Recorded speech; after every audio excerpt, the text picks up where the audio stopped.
मुझे इस बात का आप जवाब दीजिए, आखिर इसे साजिश क्यों ना कहा जाए या फिर इन्वॉल्वमेंट क्यों ना कहा जाए, जब आप जानते हैं कि पहली वाली रिपोर्ट जब सामने आई तो सुप्रीम कोर्ट की तरफ से भी वक्तव्य हम सब ने देखा, और इस समय जब अर्थव्यवस्था की रफ्तार इस तरीके से देश में चल रही है, अभी अभी मैंने हेडलाइंस भी पढ़ा, आपने देखा होगा, आरबीआई ने जो सोचा उससे भी नीचे हमारी महंगाई दर है।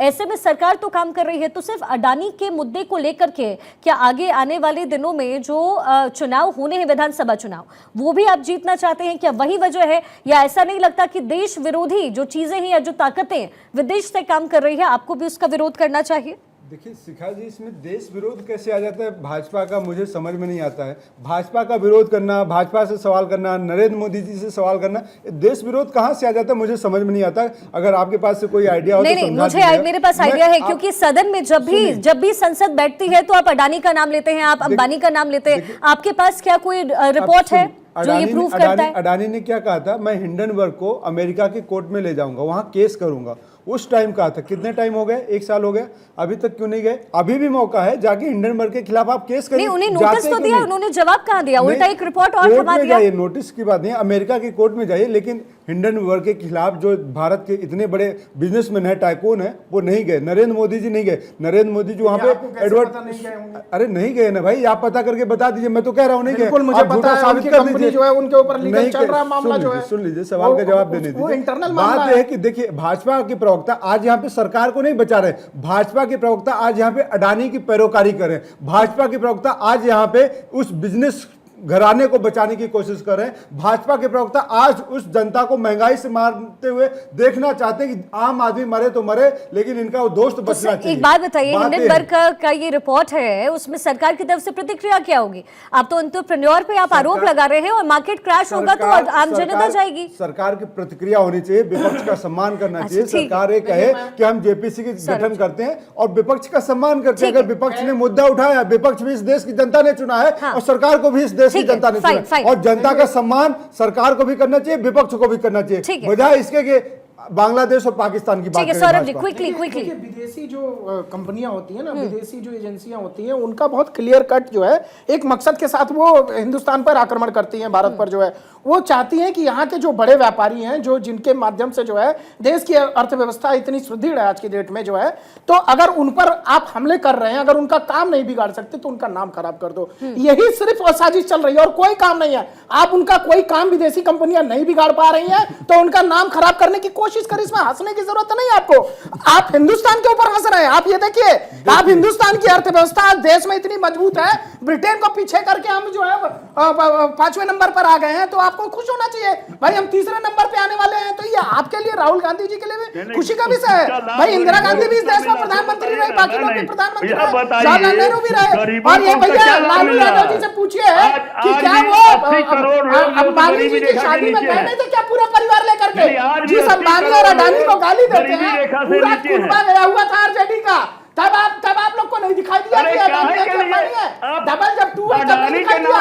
और अडानी जी ने लगातार इन्वेस्टमेंट जो है वो कर्नाटक में किया, अभी कांग्रेस गवर्नमेंट है, तेलंगाना में किया। वहां पर उनके मुख्यमंत्री बुलाते हैं अडानी जी को रेड कार्पेट बिछा के कि भैया आओ आओ आओ। आपके लालू यादव जी बुलाते हैं अडानी अंबानी को। देखिए चित्ररंजन जी, ये तीता तीता जो है थू और मीठा मीठा गप नहीं चलेगा कि आप पूरा कुनबा जो है वो अंबानी की शादी में जाता है और आप चैनलों पर गाली देते हैं। बोलिए ना, क्या आप अडानी के एजेंट हैं?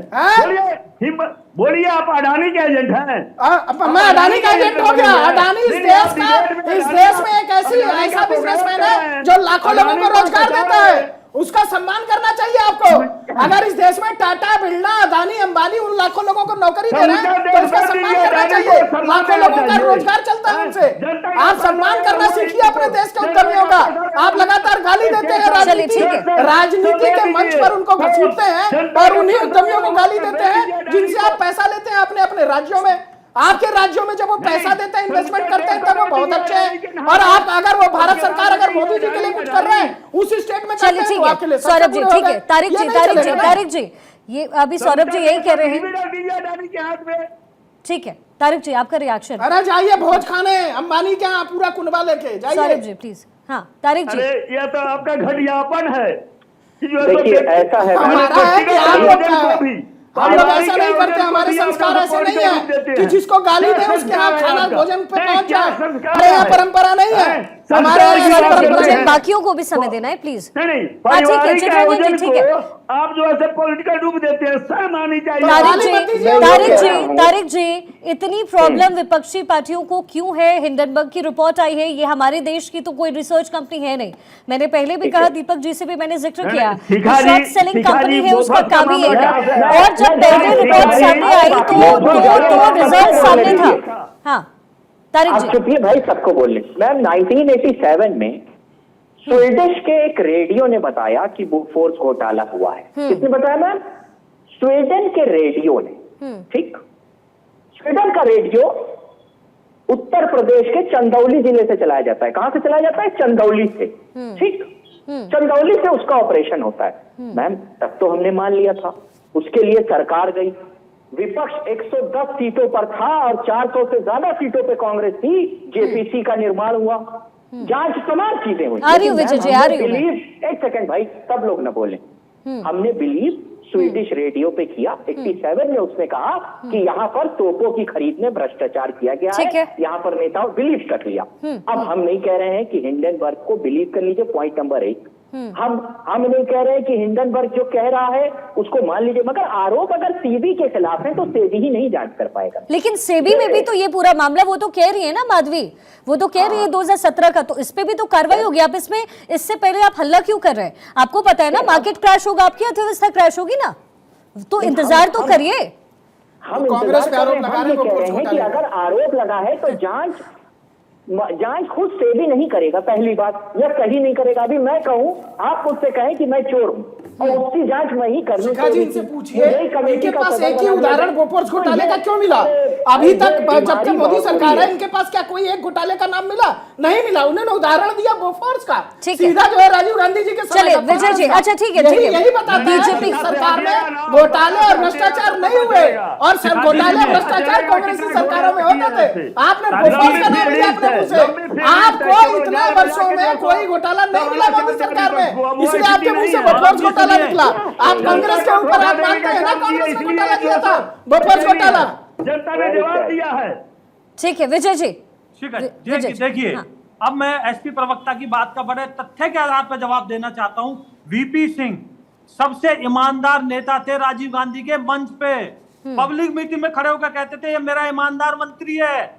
उस मंत्री ने आरोप लगाया था बोफोर्स का। नहीं, आपके ईमानदार सबसे मंत्री ने पहले जिस पर राजीव गांधी जी का सुन लीजिए,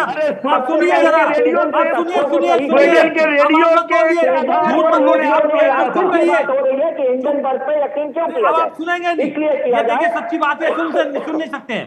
अब दूसरी बात सुनिए, अब मैं बताता हूँ आपको, यूपीए के सरकार में जो घोटाले का पैसा था दुबई में, उसको 4 घंटे के लिए डिफ्रीज किया गया कांग्रेस की सरकार आते के साथ ही 2004 में। और वो पैसा क्वातो चोरी ने, जो राहुल गांधी जी का रिश्तेदार लगता है, उसने निकाल लिया। वो चोरी का पैसा वहां जमा था। भाई साहब मानिए, तो आप, अब दूसरा मैं बताता हूं आपको, अब सुनिए जरा। आप कहते हो ना चेयरपर्सन के ऊपर आरोप लगाते हो, ट्रंप के ऊपर आरोप लगे थे कि भाई आपने टैक्स चोरी किया है। उन्होंने जवाब दिया, भाई एक नियम था, क्या आप ये टैक्स बचा सकते हो? नियम के तहत मैंने टैक्स बचाए। एक बैंकर पूरी जिंदगी भर बैंक में रहते हुए लोगों के पैसे लगवाता है, उस रिटायरमेंट होने के बाद में उसकी काबिलियत के आधार पे अगर उसको कहीं पोस्टिंग मिलती है तो इसमें हर्ज क्या है? वो पोस्टिंग से पहले, बनने से पहले उन्होंने कहीं जो भी अपना व्यापार किया हो, किसी ने भी किया हो, तो आपको हर्ज क्या है इसमें? ठीक है, आपके सवाल का जवाब दीपक जी से ले लेती हूँ मैं जवाब। विजय शर्मा जी बेहुदा यहाँ पे घटिया आरोप लगा रहे हैं, इनको माफी मांगना चाहिए। राहुल गांधी का कौन रिश्तेदार क्या है? मैं बोलूं कि नरेंद्र मोदी जी का ट्रंप रिश्तेदार है, ये जाते हैं नरेंद्र मोदी जी वहां प्रचार करने, तो भाजपा के प्रवक्ता को इस तरह घटिया शोभा नहीं देता। दूसरी बात मैं कहूंगा, हिंदुस्तान द हिंदू ने और इंडियन एक्सप्रेस ने आरोप लगाए थे, जिसकी वजह से जेपीसी, सुनिए अब सुन लीजिए, मैं बीच में नहीं बोलता आपके, सुनिए अब चुपचाप से। बात यह है कि जब इंडियन एक्सप्रेस ने और द हिंदू ने आरोप लगाए थे, जेपीसी की हमने गठन किया था और जेपी ने जांच किया, बोफोर्स तो पे क्या निकला? कुछ नहीं निकला। वही बोफोर्स ने कारगिल का युद्ध जीतने में मदद किया। तो नरेंद्र मोदी जी बोफोर्स और उसकी बातें करते हैं, लेकिन जेपीसी से इतना डरते हैं कि सीधी सी बात है। नहीं, मैं तो कह रहा हूँ ना, अच्छी बात है, नहीं अच्छी बात है, घोटाला उन्होंने नहीं कहा, उन्होंने कहा कि आरोप लगाए गए और उस पर हमने जेपीसी बनाई और आप इतने डरते क्यों? आपके ऊपर तो इतने केसेस आ गए, इतने घोटाले आ चुके हैं। आप मोदी सरकार का एक घोटाला बता दीजिए। जितने घोटालेबाज हैं सब मोदी जी के साथ हैं, सब मोदी जी के। एक नाम बता दीजिए, नवरत्न बने हुए हैं। कोई एक घोटाले का नाम बताइए। मोदी जी ने क्या कहा था? अजीत पवार 70,000 घोटाले का आरोपी है, मोदी जी की पार्टी में है। मोदी वो भी आपके यूपीए सरकार में हुआ था, अगर हुआ था मेरी पार्टी में था, लेकिन आ गए ना। पिछले 10 वर्षों में कोई एक घोटाले का नाम बताइए जिसमें घोटाला हुआ। भटकाइए मत, बात मैं पूछ रहा हूं आपसे, आप घोटाले का अडानी अगर कर्नाटक में जाते हैं, अडानी अगर हिमाचल में जाते हैं, अडानी अगर अन्य राज्यों में जाते हैं, बिजनेस करना उनका अधिकार है, बिजनेसमैन है और कोई भी सरकार उनको रोक नहीं सकती। लेकिन दूसरी बात मैं कर रहा हूँ, लेकिन अडानी के गलत कामों को जो संरक्षण दिया जा रहा है वो नरेंद्र मोदी जी के द्वारा दिया जा रहा है। अडानी के गलत कामों को जो संरक्षण दिया जा रहा है वो सेबी के द्वारा दिया जा रहा है। बेल पे तड़ी पार को पता नहीं, बेल की बात मत करिए। हाँ तारिक जी बोलिए बोलिए बोलिए, ठीक है। राहुल गांधी, सोनिया गांधी दोनों अरे तो उनके ऊपर आरोप लगा हुआ है भैया, आधे नेता आपके जेल में, आधे आपके बेल में, भ्रष्टाचार के आरोप में। मैं आपको बता रहा हूँ, अभी ईडी फिर आएगी हमारे पास, भेजिए ईडी को। मैं तो कहता हूँ ईडी भी बुलाएंगे तो आएगी, जब बुला रहे हैं। आपका काम ही है कि अपने विरोधियों को डराइए, लोकतंत्र नहीं है। विजय शर्मा जी आपके प्रवक्ता यहाँ पे बैठे हुए हैं, आप मत बोलिए, आप चिंता मत करिए। आपने यहाँ पे छोटा भाई बैठा हुआ है, भाजपा की बात तो वही करेंगे, आपको बोलने नहीं देगा, कोई बात नहीं। भाजपा की बात बोलने के लिए यहाँ पे बैठे हुए हैं, कोई बात नहीं। बात है, आप जवाब दीजिए विजय शर्मा जी। नरेंद्र मोदी जी एडवर्टाइजमेंट क्यों करते हैं शेयर मार्केट में? बस एक बात का जवाब दे दीजिए, नहीं दे पा रहे हैं। बोलिए कि नरेंद्र मोदी जी शेयर ब्रोकर है, देश के प्रधानमंत्री नहीं है। समय नहीं, जल्दी जल्दी सर, जल्दी। अभी बात हुई एम्प्लॉयमेंट देने की। टाटा का एम्प्लॉयमेंट 7 लाख से ज्यादा है और अडानी का नंबर ऑफ एम्प्लॉयमेंट 40,000 है। ये फर्क है टाटा। लेकिन सबसे बड़ी बात, पूरे देश को बता ठीक दीजिए, है, टॉप 10 में अडानी टैक्स नहीं देते हैं। और दूसरी बात, सरकार नौकरी नहीं दे पा रही है, तो क्या सरकार कहेगी जो प्राइवेट कॉर्पोरेट है नौकरी? लेकिन इसका अडानी से क्या रिलेशन है? मतलब अडानी से समय की कमी है। बहुत बहुत शुक्रिया आप सभी का हमारे साथ कनेक्ट होने के लिए। देखिए हिंडनबर्ग, माफ कीजिएगा, समय की तेलंगाना के मुख्यमंत्री को, आपके यहाँ जितने मुख्यमंत्री हैं उनको मोहब्बत है अडानी से। सौरभ जी समय नहीं है मेरे पास।